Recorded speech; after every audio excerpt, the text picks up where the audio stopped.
नमस्कार, स्वागत है आपका। आप देख रहे हैं पी न्यूज। मैं आपके साथ रवि राजपूत। वहीं प्रधानमंत्री नरेंद्र मोदी यानी कि मोदी सरनेम वाले बयान पर पूरी तरीके से राहुल गांधी घिरते नजर आ रहे हैं। गुजरात हाई कोर्ट ने बड़ा झटका दिया है। हाई कोर्ट ने मानहानि मामले में सजा पर रोक लगाने से इनकार कर दिया है। साथ ही हाईकोर्ट ने राहुल गांधी की ओर से सजा पर रोक लगाने की मांग को लेकर दाखिल याचिका को खारिज कर दिया है।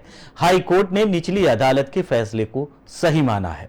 दरअसल राहुल गांधी ने 2019 लोकसभा चुनाव के दौरान कर्नाटक में एक रैली के दौरान मोदी सरनेम को लेकर बयान दिया था।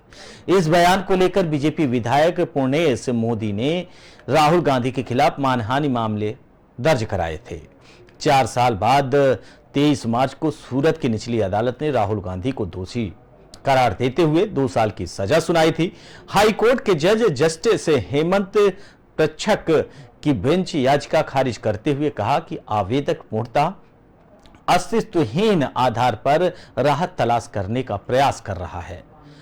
कोर्ट ने कहा कि इसका सुस्थापित सिद्धांत है कि निचली अदालत के दोष सिद्ध के फैसले पर रोक कोई नियम नहीं है, बल्कि एक अपवाद है जिसका सहारा दुर्लभ मामलों में लिया जाना चाहिए।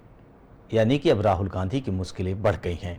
माना यह जा रहा था कुछ दिन पहले तक कि राहुल गांधी को राहत मिली है, लेकिन गुजरात हाई कोर्ट के फैसले के बाद अब राहुल गांधी के चुनाव लड़ने पर भी संशय है।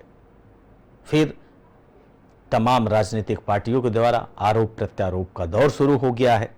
सभी पार्टियां एक दूसरे पर आरोप लगा रही हैं। यानी कांग्रेस भारतीय जनता पार्टी पर आरोप लगा रही है कि तानाशाही रवैया अपना रखा है भारतीय जनता पार्टी के लोगों ने।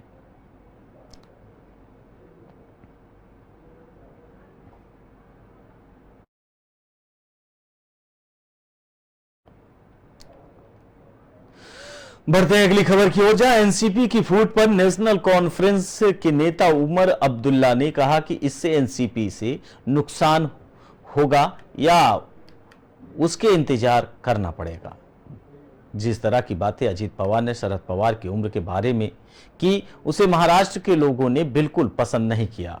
यह तोड़ फोड़ का काम करना बीजेपी की पुरानी आदत है। यह पहली बार नहीं जब एनसीपी यानी कि शरद पवार गुट की नेता सोनिया दुहन ने कहा कि राहुल गांधी जी पवार साहब से मिलने आए थे और उन्होंने कहा कि उनका पूरा समर्थन शरद पवार के साथ है। शरद पवार जैसे भी कहेंगे वे उनको समर्थन देने के लिए तैयार हैं। कांग्रेस और विपक्षी की सारी पार्टी हमारी साथ खड़ी है। हमारी कार्यकारिणी बैठक में निष्कासित किए विधायकों को छोड़कर सभी उपस्थित थे। शरद पवार गुट के नेता जितेंद्र आव्हाड ने कहा कि सब कुछ हमारे पास है, कुछ लोगों के जाने से कोई फर्क नहीं पड़ता। शिवसेना मामले में आया सुप्रीम कोर्ट का फैसला हमारे पक्ष में है। विधायक दल के टूटने का मतलब यह नहीं कि पार्टी में टूट हुई है। राहुल गांधी आए और भरोसा दिया कि हम सब आपके साथ खड़े हैं। शरद पवार अब वापस मुंबई के लिए निकल गए हैं। कांग्रेस के पूर्व अध्यक्ष राहुल गांधी ने दिल्ली में शरद पवार से मुलाकात की। एनसीपी में कुछ बगावत के बाद दोनों नेताओं की यह पहली मुलाकात थी। राहुल गांधी अब शरद पवार के आवास से उन्होंने बातचीत की आवास में, उसके बाद फिर निकल गए। वहीं राहुल गांधी ने शरद पवार को पूरी तरीके से आश्वस्त किया कि आपके साथ हम खड़े हैं, हमारी पूरी पार्टी खड़ी है, जहां भी हमारी जरूरत होगी हम आपके साथ चलने के लिए, कार्य करने के लिए तैयार हैं। फिलहाल अब एनसीपी की जो मुश्किलाहट है वो बढ़ती नजर आ रही है। अजीत पवार और शरद गुट यानी कि एनसीपी में 2 गुट बन गए हैं। अजीत पवार पूरी तरीके से अपने आप को एनसीपी का प्रमुख बता रहे हैं। वहीं दूसरी तरफ शरद पवार ने भी दम भरा है कि किसी भी तरीके से एनसीपी उनके हाथ से नहीं जाएगी।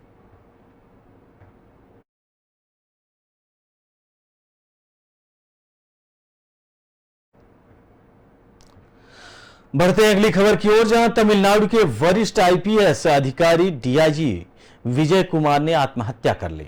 उन्होंने अपने सर्विस पिस्टल से खुद को गोली मार दी और मौके पर ही उनकी मौत हो गई।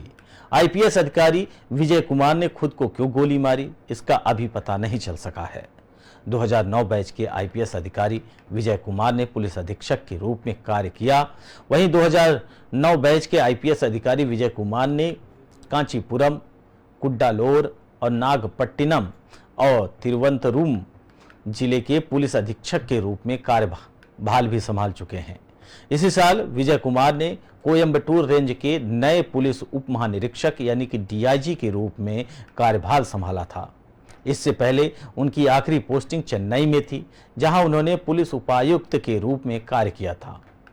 अभी जिस कोयंबटूर रेंज में उनकी तैनाती थी, उसमें कोयंबटूर ग्रामीण, तिरुपुर और ग्रामीण और नीलगिरी और इरोड जैसे क्षेत्र शामिल थे।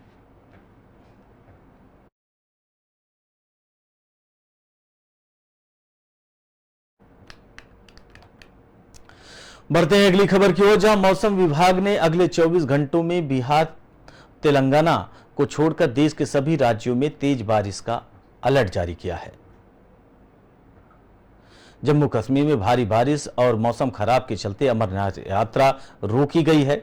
उत्तराखंड के चमोली में पहाड़ों से पत्थर गिरने के चलते बद्रीनाथ हाईवे बंद हो गया है। पिछले 10 दिनों में यह हाईवे चौथी बार बंद हुआ है। उत्तराखंड के धारचूला में शुक्रवार को बादल फटने से पुल बह गया। आपको बताते चले कि वहीं अमरनाथ यात्रा को पूरी तरीके से बंद कर दिया गया है, रोक दिया गया है।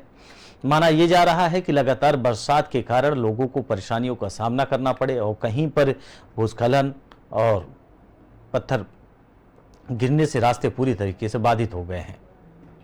वहीं उत्तर प्रदेश, मध्य प्रदेश में गुरुवार को बिजली गिरने से 13 लोगों की जान चली गई। केरल के कई जिलों में लगातार बारिश हो रही है। कन्नूर और कासरगोड में रेड अलर्ट जारी किया गया है। वहीं अलपुझा के निचले इलाकों में बाढ़ जैसे हालात हैं। यहां सड़कों पर नाव चलानी पड़ी। 1000 से ज़्यादा लोगों को रिलीफ कैंपों में शिफ्ट किया गया। जम्मू कश्मीर में खराब मौसम के चलते पहलगाम और बालटाल दोनों रूट अमरनाथ यात्रा के लिए रोकी गई है। तीर्थ यात्रियों को बालटाल और नुनवांग बेस कैंप पर रोक दिया गया है। अधिकारियों ने बताया कि मौसम ठीक होते ही यात्रा फिर से शुरू कर दी जाएगी। अब तक 80,000 से ज्यादा लोग अमरनाथ यात्रा दर्शन कर चुके हैं।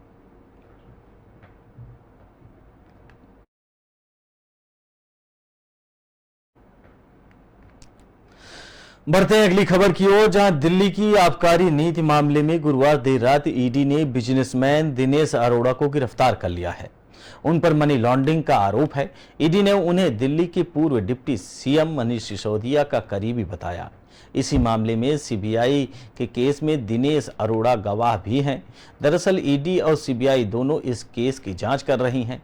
मुताबिक ईडी और की एफआईआर के मुताबिक अरोड़ा ने एक्साइज पॉलिसी को लेकर दिल्ली के मुख्यमंत्री अरविंद केजरीवाल से मुलाकात की थी। साथ ही वे आप नेता विजय नायर के साथ मिलकर काम कर रहे थे। विजय नायर को ईडी ने पहले ही गिरफ्तार कर चुकी है। वहीं फिलहाल वह न्यायिक हिरासत में है। दिनेश अरोड़ा दिल्ली के बड़े कारोबारी हैं और रेस्टोरेंट इंडस्ट्रीज से जुड़े हैं। मनी लॉन्ड्रिंग को लेकर ईडी पहले भी दिनेश से पूछताछ कर चुकी है। जानकारी के मुताबिक इस बार पूछताछ में वो अपने जवाब देने में टाल मटोल कर रहे थे और जांच एजेंसी का सपोर्ट नहीं कर रहे थे।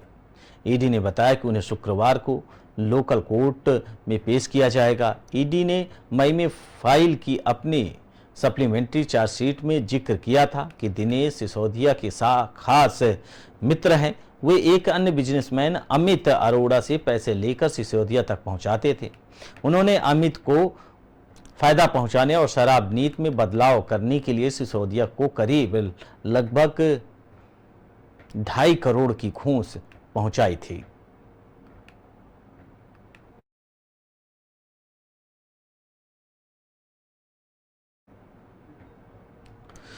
बढ़ते हैं अगली खबर की ओर, जहां उत्तर बिहार में मानसून पूरी तरीके से मेहरबान है तो दक्षिण बिहार में उससे थोड़ी कमी देखने के लिए मिल रही है।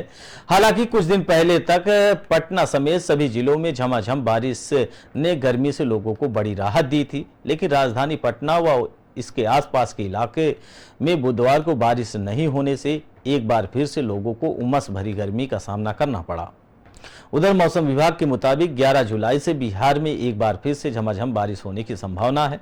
मौसम विज्ञान केंद्र पटना के वैज्ञानिक सौरभ कुमार ने बताया कि एक चक्रवाती परिसंचरण समुद्र तल से औसत लगभग 3.1 किलोमीटर ऊपर मध्य उत्तर प्रदेश में स्थित है। इसके प्रभाव से अगले 24 घंटे के दौरान प्रदेश के उत्तर मध्य, दक्षिण पश्चिम और दक्षिण मध्य भाग के जिलों के कुछ हिस्सों में बारिश हो सकती है।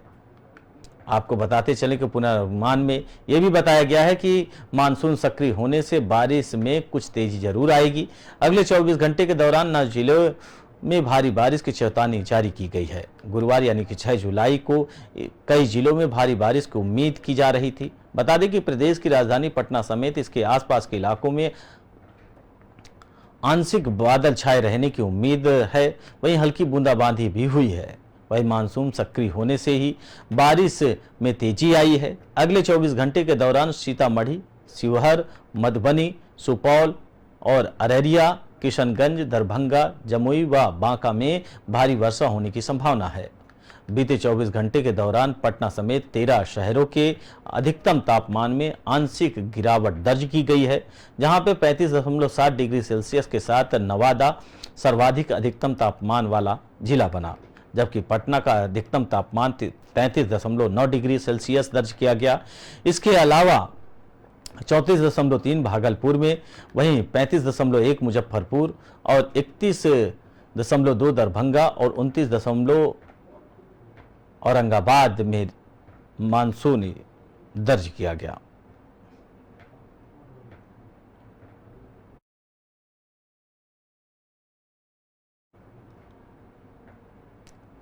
फिलहाल इस बुलेटिन में हमारे साथ इतना ही। बाकी देश दुनिया की तमाम बड़ी खबरों से जुड़ने के लिए देखते रहिए पी न्यूज़। नमस्कार।